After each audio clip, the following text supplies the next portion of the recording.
Boa tarde, pessoal. Essa é a nossa segunda aula de Química e eu vou explicar para vocês hoje sobre o modelo científico e vou mostrar também um pouco do modelo de Dalton. Na próxima aula eu vou apresentar realmente sobre o modelo de Dalton, certo? Bom, gente, o que é o modelo científico? Os cientistas, eles utilizam esquemas, eles utilizam desenhos, eles utilizam formas para representar o real, aquilo que está acontecendo. Então, eles observam os fenômenos e aí eles vão criando modelos, formas para falar, ué, o que é aquilo ali? Né? Aquelas propriedades que aquela substância tem, aquele material tem, como que eu posso representar? Certo? Então, assim, o modelo científico, ele busca essas formas de representação do real, mas não são formas, assim, que vêm da cabeça, né? Então, essas formas vêm a partir de experiências, né? Eu observo o comportamento várias vezes de determinadas substâncias e aí eu crio uma teoria que vai ser validada, vai ser comprovada, eu preciso de um dado estatístico que realmente mostre que aquele comportamento acontece e que aquele modelo está sendo suficiente para explicar esse comportamento. Eu vou dar um exemplo. Por exemplo, você tem uma teoria chamada de estado de agregação da matéria. O que essa teoria fala? Né? Que quando você tem uma substância que está no estado sólido, você tem as partículas, elas estão agregadas. Né? Então, por isso que eu não consigo atravessar um sólido, por isso que eu não consigo mergulhar no sólido, porque as partículas elas estão agregadas, elas estão juntas. Mas aí quando você esquenta, quando você dá energia cinética, o que acontece? Aquelas partículas, elas vão começar a se bater uma na outra, né? Aquela energia cinética vai crescer porque você está dando energia e aí você cria espaços entre as partículas. E aí aquela substância que estava no estado sólido, rígido, que eu não conseguia penetrar, ela vai começar a criar espaçamentos e aí eu tenho o estado líquido. E se você continuar dando energia para essa substância, ela vai criar mais distância entre as partículas e aí você vai ter um outro estado, que é o estado gasoso. Então, de que maneira que eu poderia representar isso? Eu vou colocar aqui no quadro, tá? Eu vou abrir aqui o quadro. E aqui, ó, eu vou colocar aqui 3 caixinhas. E em cada caixa dessa, eu vou representar estados físicos da matéria, tá? O sólido, líquido e gasoso. Bom, então olha só. O que seria o estado sólido, segundo essa teoria? O que seria um modelo para explicar essa teoria? Seria você colocar assim, vou representar partículas como se fossem esferas, e aí, ó, eu vou juntando, vou colocando assim pertinho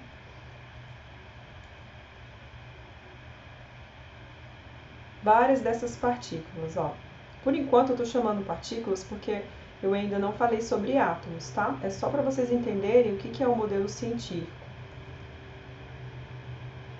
Então aqui, ó, deixa aqui tudo pertinho. Por que eu estou fazendo pertinho? Porque segundo a teoria do estado de agregação da matéria, as partículas no estado sólido elas estão próximas, elas estão aqui agregadas. Tá vendo? Aqui.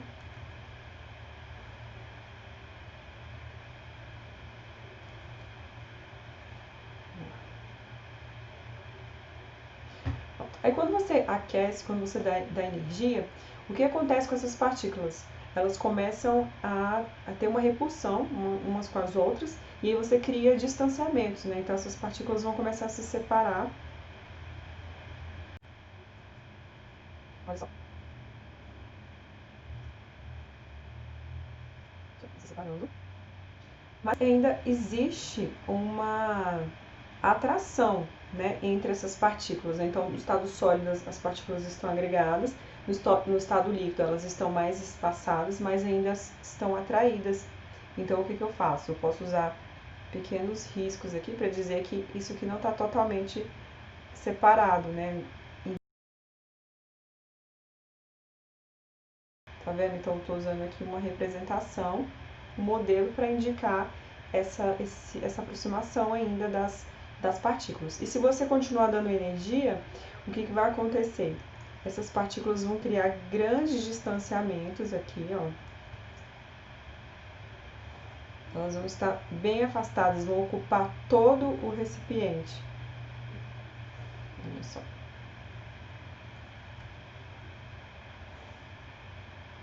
vendo? Então, esse daqui é o meu estado gasoso. Então, olha só, esse daqui é um modelo que representa essa teoria do estado de agregação da matéria. Tá? Então, quando você tem um modelo que não é capaz de explicar adequadamente o que está acontecendo, então você vai ter que reformular esse modelo. Então, a ciência, ela sempre está alterando os modelos, porque ela, quando faz uma nova experiência, uma nova descoberta, você tem que fazer adaptações aos modelos que já existem. Então, assim, a ciência nunca para, ela sempre está mudando, inovando. E então, é por isso que é importante que vocês estudam a evolução do modelo atômico. Professora, por que a gente já não estuda de cara um modelo mais atual? Porque é importante que você observe o que acontece na ciência. A ciência, ela não é algo determinista. Ela vai mudando, ela vai alterando. Então, você precisa conhecer de onde que veio, de onde que vieram as teorias, né? Por que aquele modelo mudou, né? O que a gente descobriu? Quais foram os fenômenos novos que não se conhecia e agora se conhece? E aí a gente vai tendo que fazer adaptações aos modelos. Quer dizer, então, que todos os modelos anteriores são errados? Não. Aqueles modelos são suficientes para explicar determinadas experiências. Então, aqueles modelos vão servir para determinados fenômenos. Só que, dependendo do fenômeno que for, eu tenho que usar outros modelos, eu tenho que evoluir, né? Eu tenho que colocar mais conceitos dentro daquelas estruturas. Tá vendo? Então, aqui, com esse modelo aqui de bolas, eu consigo mostrar o que está acontecendo com a matéria, né? O estado de agregação. Então, esse modelo, ele está errado? Ele está explicando adequadamente o estado de agregação da matéria. Mas se você for explicar algo sobre eletricidade, sobre esse modelo aqui não é suficiente. Então, você vai ter que criar um novo modelo, vai ter que adaptar, certo? Bom, então vamos lá. Vamos começar a estudar sobre os modelos atômicos, tá? Tendo em mente o que é o modelo científico, e que é sempre adaptado, a gente vai começar a ver os primeiros modelos, as primeiras ideias sobre o átomo. Vou abrir a apresentação de slides aqui.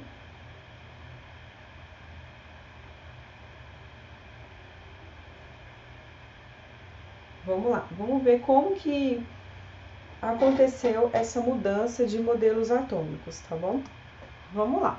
Então, quando você pega no período dos filósofos, e eles pesquisavam sobre do que era constituída a matéria. Tá? Então, Demócrito, ele foi um filósofo que defendeu a ideia de que a matéria era composta por pequenas partículas, né? Naquele tempo, muitas pessoas criticavam, Aristóteles, que era um grande filósofo, criticava essa teoria, porque o Demócrito acreditava que você tinha, por exemplo, um minério, e você pegava aquele minério e aí você ia dividindo, você ia quebrando, até que você chegava a um ponto que você não conseguia mais destruir, né? Então, daí que vem o nome átomo, né? A de não, tomo, parte. Então, assim, eu não consigo mais dividir em parte nenhuma. E aí você chegaria numa pequeníssima partícula chamada átomo. Demócrito, ele defendia a descontinuidade da matéria. O que é descontínuo? O que seria isso? Seria que tudo é formado por pequenas partes, né? Então, é descontinuado, não é uma coisa contínua, é descontínuo, é formado por partes. Então, essa palavra é importante, descontínuo, para você entender, para você representar o que Demócrito dizia sobre a matéria, que ela é descontínua, ela é formada por partes.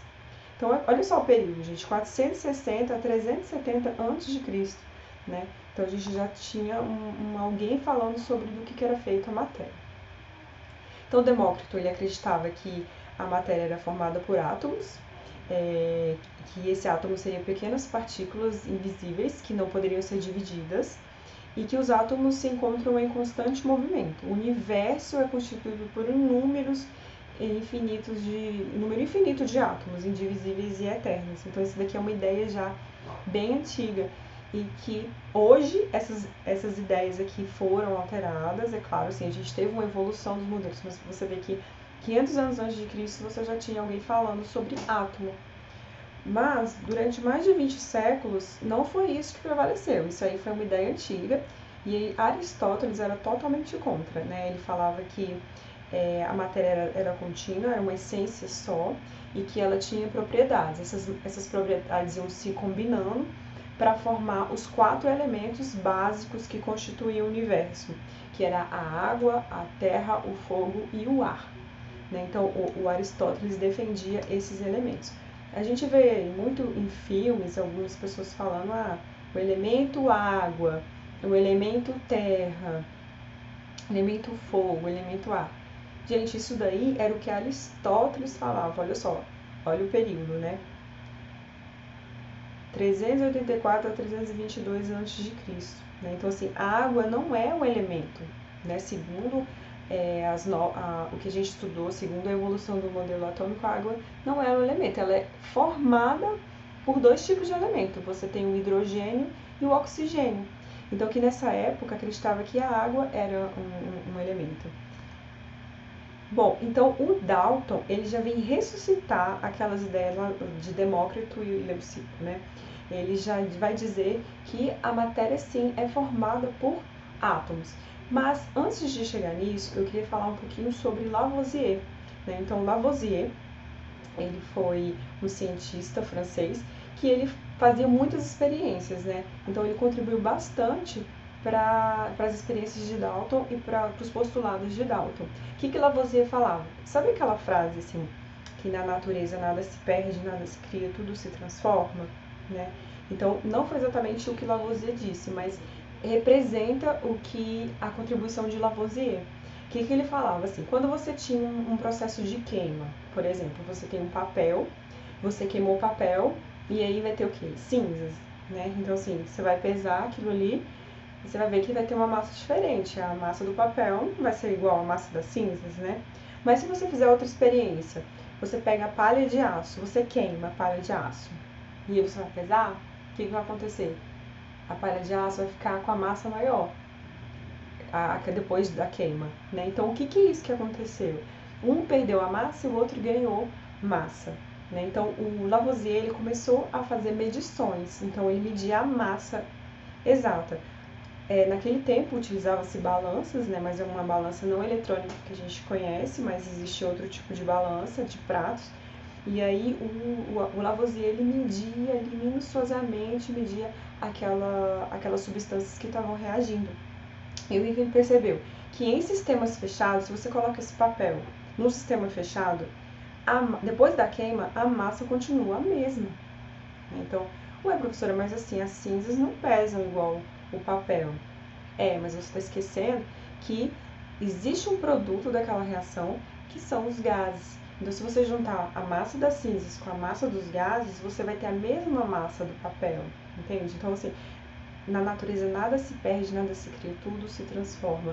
O papel se transformou em cinzas e nos gases. Então, Lavoisier dizia que nada se sumia.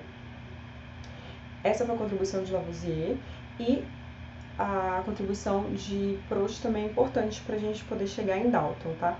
Proust, o que ele falava? Ele falava que, assim, existia uma proporção, né, que era fixa, que não alterava. Né? Então, quando acontecia uma reação, uma transformação, ali a massa de determinados elementos permanecia a mesma. Então, se a massa do oxigênio alterava, a massa do hidrogênio não alterava, então as coisas não sumiam, né? Aquela ideia do flogístico e tudo, que existia ali como se fosse um corpo, um ser que saía e ia embora, não existe. Foi contestado, tá? Então, Proust falou sobre a lei das proporções definidas e Lavoisier falou sobre a lei da conservação das massas. Então, chegando à contribuição de todos esses cientistas que a gente chega em Dalton. Tá? Então, já na segunda metade do século XVIII, a química sofre essa grande revolução. Igual como eu falei para vocês, né, da contribuição de Lavoisier. Com a teoria de Aristóteles, não era mais possível explicar por que a massa dos reagentes é igual à massa dos produtos, né? E aí o Dalton, ele vai começar a falar vai retomar o que o Leucipo, o Demócrito falaram, que olha só, a matéria, ela é formada por outros elementos, que não só a água, a terra, ar, fogo. Existem outros elementos. E aí ele começou a fazer várias experiências, né, de decomposição, de síntese, para poder entender quem são esses elementos.